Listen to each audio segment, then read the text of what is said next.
Hello guys. So in today's video I'm going to talk about Mahatma Gandhi. So 6 months ago I read his autobiography and it's pretty nice book. And from past few weeks I've been reading about his political ideas. So in this video I choose four idea of his which I believe need a great analysis of it. So in this video I'm first I'm gonna propose all those ideas, and after that, like one by one, I'm gonna criticize it. And at the end of this video I'm gonna talk about that even though these all ideas are imperfect, but why those like ideas still change the world. Now let's start with the first idea: opposed to technology. So a lot of critics says that Gandhi had a very Luddite perspective on technology, and yeah, it is true. While I was studying about him, I also got to know that he opposed machine because he thinks that it creates unemployment, which is not really true. Yeah, we all have this basic understanding that machines leads to unemployment, which is not really true. It is actually kind of the opposite. Let me explain. Okay. Let's imagine a situation. For example, there's a factory and there are 15 employees and one owner. The owner of the name is Mukesh, and the factory produces t-shirts. So the Mukesh the other day got to know that there is a new machine in the market which can also produce t-shirts, and it only needs 5 men to operate it. So the very other day Mukesh brought the machine and fired 10 of his employees. Now a normal people would think that okay, this is loss. 10 of the people lost their jobs. They are miserable right now. But what we are seeing is the immediate effect. What about the whole outcome? Actually it does create like job. For example, who do you think made those machines? Engineers, right? That means engineers are getting employed. And of course, if Mukesh is generating profit, then he will expand his um, business and he will buy more machines. So more machines means more employment for engineers. Let's discuss about his second idea, which is fighting against caste based discrimination. So there is a section of society in India which we also known as Dalit, which uh, in recent times we call them as scheduled caste. They also have a name which I can't really mention because the constitution doesn't allow me to do. Anyway, so Gandhi fight against those section of people. He called them Harijan, which is the children of God, in order of respect. He promoted intercaste marriages. He also invited a Harijan family to live with them in his ashram. He also adopted one of their daughters as his own. He also literally donated the Sabarmati ashram to a Harijan Sangha and moved to the Vardha ashram.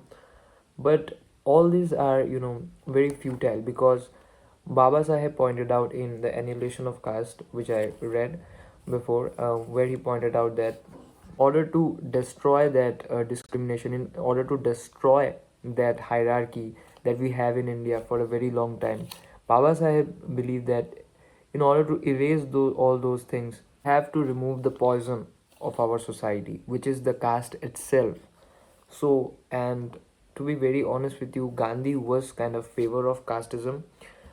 He wasn't was favor of the caste system as like mere birth, but he was favor of it as a occupation and division of labor. He believed that the Varna system promoted social harmony and unity, which I kind of doubt that, but still.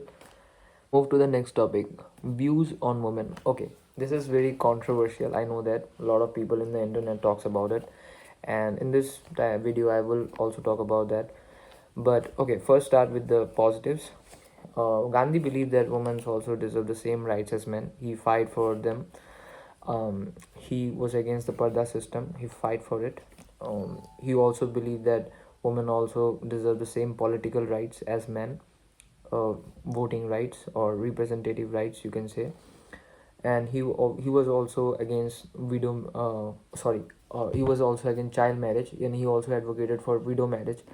But reading his autobiography, which is Story of My Experiment with Truth, he was involved, like sometime he was getting involved in like arguments with his wife, and we all do, sorry, not we all do, but like husband and wife got into an argument. It's natural.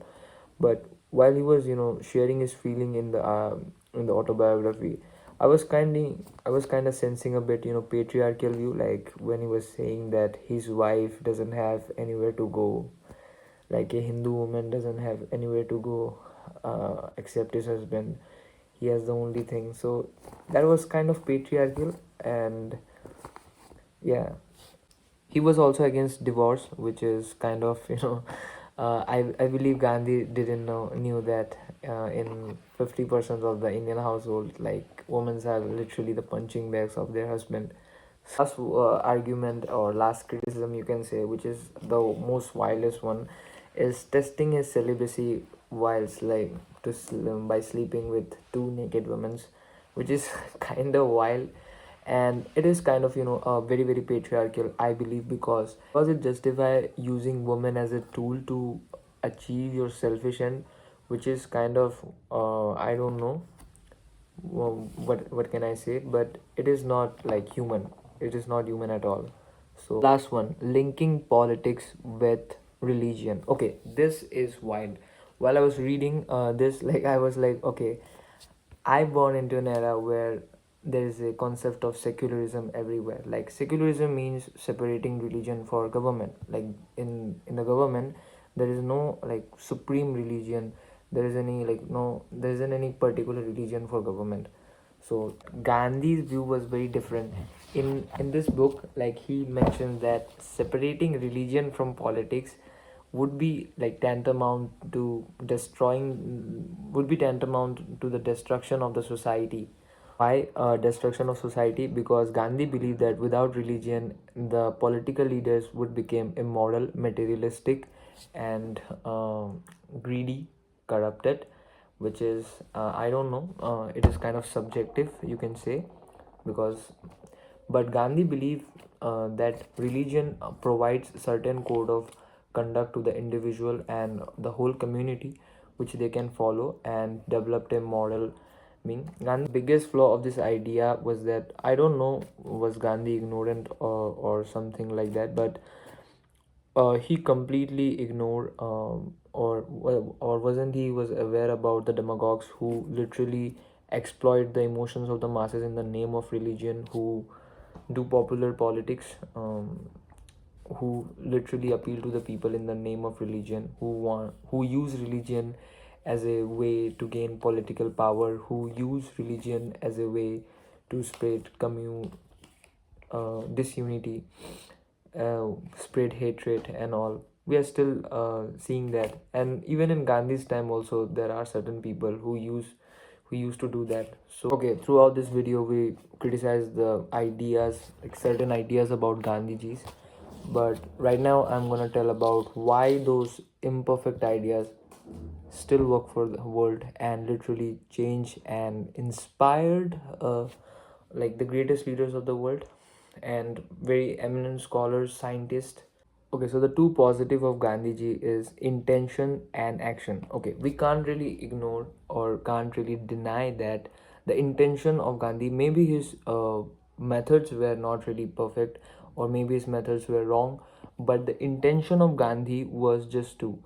First, the independence of India, and second, the emancipation, the self emancipation of the people of India, especially the rural population. In order to achieve that, he did everything what he could. He followed those methods which are imperfect, which we discuss about it. One quality of Gandhi which I really liked about it, and I believe uh, everyone should learn from that, is action.